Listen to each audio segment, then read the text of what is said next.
WhatsApp пишешь? Да я молчу.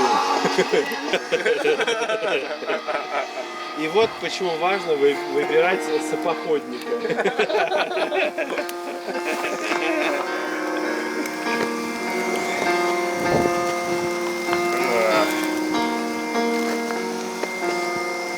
Это то дерево, которое мы соединили. Вот это, нет, вот. Вот это и вот это. Так нет, вот. Да, а вот это гнилушки, они быстро уйдут. Да, нет, вот которую я срубил, вот, она тоже вот эта, которая двойная, она нравится, она тоже висящая была.